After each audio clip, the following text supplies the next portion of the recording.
दिव्यांग व तृतीयपंथींच्या निदान केंद्र चालू करण्यासाठी मिरज येथे निवेदन।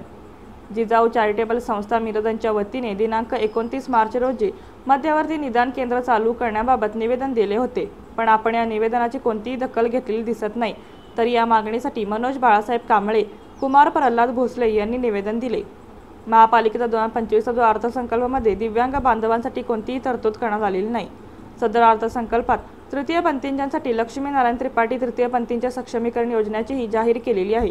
त्यामध्ये फक्त 5 लाख रुपये इतकी कमी तरतूद करून एक प्रकारे त्यांची चेष्टा केलेली आहे, असे मनोज बाळासाहेब कांबळे, कुमार प्रल्हाद भोसले निवेदनाद्वारे यांनी विनंती केली। दिव्यांग तसेच तृतीयपंथींच्या लोकांसाठी महापालिकेतर्फे जे खाऊ गल्ली होणार आहे, त्यामध्ये तसेच इतर सर्व ठिकाणी 10% दुकान गाळे राखीव ठेवून ते त्यांनाच देण्यात यावे, अशी मागणी करण्यात आलेली आहे। तसेच दिव्यांगांना जो मानधन दिले जाते त्यामध्ये वाढ करून दिव्यांग व तृतीयपंथींच्या लोकांसाठी महिना 10,000 रुपये मानधन दिले जावे।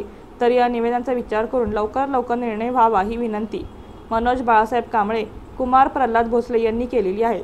तसेच महापालिकेच्या माध्यमातून होणारे दुकानगाळे यांना आमचा विरोध राहील, तरी याचा विचार होऊन लवकरात लवकर कार्यवाही व्हावी असे निवेदन देण्यात आले।